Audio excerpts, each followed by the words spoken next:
TTD chairman BR నాయుడిని వెంటనే పదవి నుండి తొలగించాలని డిమాండ్ చేస్తూ విజయవాడ పటమట వెంకటేశ్వర స్వామి ఆలయంలో ప్రత్యేక పూజలు నిర్వహించారు. సందర్భంగా ఎన్టీఆర్ జిల్లా వైసీపీ అధ్యక్షుడు దేవినేని అవినాష్ మాట్లాడుతూ భక్తుల మనోభావాలను కూటమి సర్కార్ దెబ్బతీస్తోందని విమర్శించారు.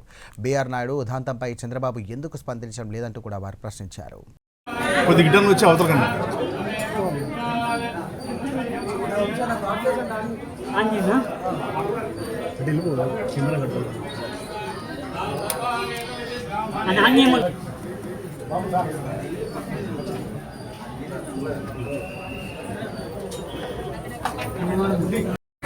వెంటనే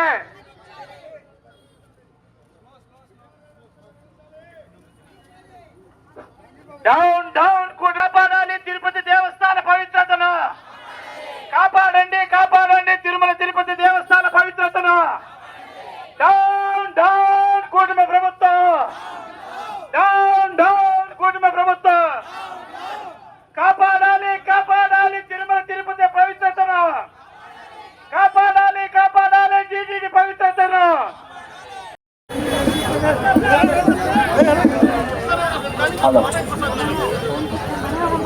హలో బ్యానర్ ముందు ఎవరు నిల్చోవద్దండి దయచేసి. ఇక్కడికి వచ్చిన వైఎస్ఆర్ కాంగ్రెస్ పార్టీ కుటుంబ సభ్యులందరికీ ఒక ముఖ్య విన్నపం అండి. జిల్లా అధ్యక్షులు అవినాష్ గారి వెనకమాల వెంటనే బీఆర్ నాయుడు వెంటనే బీఆర్ నాయుడు వెంటనే బీఆర్ నాయుడు వెంటనే బీఆర్ నాయుడు వెంటనే కామాంధుడు బీఆర్ నాయుడు వెంటనే కామాంధుడు బీఆర్ నాయుడు వెంటనే కామాంధుడు బీఆర్ నాయుడు వెంటనే కామాంధుడు బీఆర్ నాయుడు వెంటనే కామాంధుడు బీఆర్ నాయుడు వెంటనే బీఆర్ నాయుడు వెంటనే. ఓకేనా? ఈరోజు ప్రపంచవ్యాప్తంగా కోట్లాది మంది భక్తులు ఎంతో భక్తితో దైవంగా ప్రాణంగా పూజించే తిరుమల తిరుపతి దేవస్థానం శ్రీ వెంకటేశ్వర స్వామి, ఆ ఒక దేవస్థానం ఒక పరువు ప్రతిష్టలు ఈ యొక్క కూటమిలో ఉన్న చంద్రబాబు నాయుడు కానివ్వండి, పవన్ కళ్యాణ్ కానివ్వండి, లేకపోతే వాళ్ళ నాయకులు కానివ్వండి, లేకపోతే ఎంతో ఇష్టంతో తన సొంత మనిషిగా 5 సంవత్సరాలు నేను అధికారంలో లేనప్పుడు మా నాయకుడు జగన్మోహన్ రెడ్డి గారి మీద, మా ప్రభుత్వం వైఎస్ఆర్ కాంగ్రెస్ పార్టీ మీద 5 సంవత్సరాలు విష ప్రచారం చేసిన, రాష్ట్రానికి సహకరించిన టీవీ5 ఛానల్ అధినేతగా ఉండి విష ప్రచారం చేసిన బీఆర్ నాయుడికి ఒక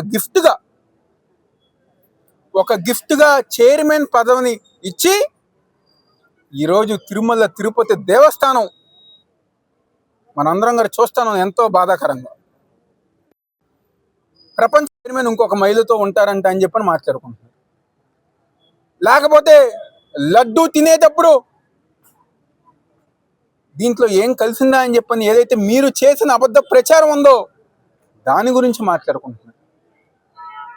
వైకుంఠ ఏకాదశి అప్పుడు తొక్కిస్లాట్లో మనుషులు చనిపోతే దాని గురించి ఈరోజు ప్రపంచవ్యాప్తంగా మాట్లాడుకుంటున్నారు. 5 సంవత్సరాలు మేము అధికారంలో ఉన్నప్పుడు తిరుమల తిరుపతి దేవస్థానం గురించి ప్రపంచవ్యాప్తంగా బ్రహ్మోత్సవాల దగ్గర నుంచి, వైకుంఠ ఏకాదశి దగ్గర నుంచి, పూజల దగ్గర నుంచి ఎంత బాగా చేశారో అని చెప్పని ప్రజానికి అనుకుంటే, ఈరోజు మీరు వచ్చిన తర్వాత ఇలాంటి మాటలు మాట్లాడుకోవటం నిజంగా మీ కూటమి ప్రభుత్వానికి సిగ్గు చేయటని చెప్పి నేను సందర్భంగా చెప్పుకుంటున్నాను. ఈరోజు చంద్రబాబు నాయుడు గారు చెప్తారు కదా, నాకు కులదైవం వెంకటేశ్వర స్వామి అని, ఆయన వల్లే నేను ఈ విధంగా ఉన్నానని చెప్పని చెప్తారు కదా. మీకు నిజంగా వెంకటేశ్వర స్వామి మీద ప్రేమ భక్తి ఉంటే తిరుమల తిరుపతి దేవస్థానానికి చెడ్డ పేరు తీసుకొచ్చిన బీఆర్ నాయుడిని వెంటనే తొలగించాలని చెప్పని ఈరోజు వైఎస్ఆర్ కాంగ్రెస్ పార్టీ తరఫున మేము అందరంగా డిమాండ్ చేస్తున్నాం. ఎందుకు చేయలేకపోతున్నారు? 5 సంవత్సరాల్లో వైఎస్ఆర్ కాంగ్రెస్ పార్టీ అధికారంలో ఉన్నప్పుడు ఎస్వీబీసీ చైర్మన్గా ఉన్న ఒక వ్యక్తి ఫోన్లో మాట్లాడారంటేనే వెంటనే తొలగించారు జగన్మోహన్ రెడ్డి గారి ప్రభుత్వంలో. ఈరోజు అడ్డంగా వీడియోలతో దొరికిపోయి ఉత్తరాలు స్వయాన మీకే ఉత్తరాలు రాసి మహిళగా నాకు రక్షణ కల్పించండి చెప్పని చెప్పిన మహిళకి ఈరోజుకి మీరు ఏం న్యాయం చేశారు? కూటమి ప్రభుత్వంలో ఉంది బిఆర్ నాయుడు నేను తొలగించారా, లేకపోతే పిలిచి మందలు ఇచ్చారా? చేసే దమ్ము ధైర్యంగా ఈరోజు మీకు లేకపోయిందని చెప్పి ఈరోజు సందర్భంగా చెప్పుతున్నాను. ఎందుకంటే భయం. ఎక్కడ తొలగించినా లేకపోతే ఎక్కడ మందలు ఇచ్చినా టీవీ ఛానల్స్లో ఆయన వార్తా ఛానల్లో ఎక్కడ మన గురించి, మన కూటమి ప్రభుత్వం గురించి నిజాలు చెప్తారని చెప్పిన భయంతో ఈరోజు మీరు ఆయన తొలగించలేకపోతున్నారు. పక్కన పెట్టండి. చీఫ్ జస్టిస్ వచ్చినా, కేంద్ర మంత్రులు వచ్చినా, కేంద్రం నుంచి ఎవరు వచ్చినా, లేకపోతే చంద్రబాబు గారు స్వయాన వెళ్ళినా, లోకేష్ గారు వెళ్ళినా ఆయనే ఎదురెళ్ళి స్వాగతం పలుకుతున్నారు.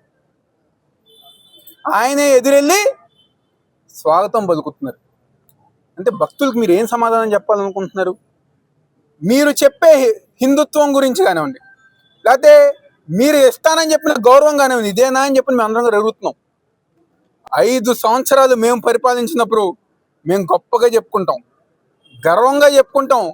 మా నాయకుడు జగన్మోహన్ రెడ్డి గారు ఈ రాష్ట్రంలో హిందుత్వ ధర్మాన్ని అన్ని విధాలుగా కాపాడిన నాయకుడు ఉన్నారంటే అది మా నాయకుడు వైఎస్ జగన్మోహన్ రెడ్డి గారు. మీరు విజయవాడలో కూల్చేసిన గుళ్ళు కానివ్వండి, అవన్నీ కట్టి శంకుస్థాపన చేసి కట్టిన నాయకుడు మా నాయకుడు జగన్మోహన్ రెడ్డి గారు. ఎక్కడ ఏ చిన్న ఇబ్బంది లేకుండా శ్రీకాకుళం నుంచి చిత్తూరు దాకా ఏ కార్యక్రమాలు వచ్చినా, ఏ పూజలు వచ్చినా, ఏ పండగలు వచ్చినా అన్ని గారి ప్రభుత్వం తరపున సవ్యంగా నడిపించిన నాయకుడు వైఎస్ జగన్మోహన్ రెడ్డి గారు. ఈరోజు మీ ప్రభుత్వంలో ఏంటి? శ్రీకాకుళంలో తొక్కిస్లాట్లు, విజయనగరంలో తొక్కిస్లాట్లు, ప్రసాదంలో పురుగులు వస్తాం, ప్రసాదంలో చీమలు వస్తాం. ఈ విధమైన చేతగాని పరిపాలన ఈరోజు కూటమి ప్రభుత్వం చంద్రబాబు నాయుడు నాయకత్వంలో జరుగుతుంది. ప్రజానీకం గమనిస్తున్నారు. మీరు చేసే కార్యక్రమాలు, మీరు చేసే షో రాజకీయాలు, మీరు చేసే డబ్బా రాజకీయాలన్నీ గారా ప్రజానీకం గమనిస్తున్నారు. కేవలం ప్రజానీకం కాదు, పైన ఉన్న దేవుడు గారు గమనించి మీకు బుద్ధొచ్చే విధంగా, రాబోయే రోజుల్లో మీకు బుద్ధొచ్చే విధంగా దేవుడు అదేవిధంగా ప్రజానీకం మిమ్మల్ని శిక్షిస్తారని చెప్పి సందర్భంగా చెప్తూ, ఎప్పటికైనా ఈరోజు తూర్పు నియోజకవర్గంలో వేలాదిగా ప్రజానీకం కానివ్వండి, మా వైఎస్ఆర్ కాంగ్రెస్ పార్టీ నాయకులు, కార్యకర్తలు, మా ఎమ్మెల్సీ గారు కల్పలత రెడ్డి గారు కానివ్వండి, మా డిప్యూటీ మేయర్లు, మా కార్పొరేటర్లు, మా మహిళా నాయకులు, రాష్ట్ర నాయకులు, మా తూర్పు నియోజకవర్గ ముఖ్య నాయకులు, ప్రతి ఒక్కరు గారా ఈరోజు ఈ కార్యక్రమంలో పాల్గొని ఆ వెంకటేశ్వర స్వామిని పూజించి, అయ్యా చంద్రబాబు నాయుడికి ఇప్పటికైనా బుద్ధి తెచ్చే విధంగా, నీ గౌరవం, నీ ప్రతిష్ట కాపాడించే విధంగా ఆయనకి బుద్ధి ప్రసాదించాలని చెప్పి ఆయన కోరుకున్నాం. అదే తిరుమల తిరుపతి దేవస్థానం చెడ్డ పేరు తీసుకొచ్చిన ఆ చైర్మన్ బిఆర్ నాయుడిని వెంటనే తొలగించాలి, ఆ ఒక బుద్ధిని గారు చంద్రబాబు నాయుడికి ప్రసాదించాలని చెప్పిన దేవుణ్ణి పూజించాం, కోరుకున్నాం. తప్పకుండా దేవుడు ఒక ఆశీర్వాదంతో రేపు రాబోయే రోజుల్లో మళ్ళీ జగన్మోహన్ రెడ్డి గారు ఒక పరిపాలన రాబోయే రోజుల్లో ఉండబోతుంది, వస్తుందని గారి సందర్భంగా చెప్తూ సెలవు తీసుకుంటాం.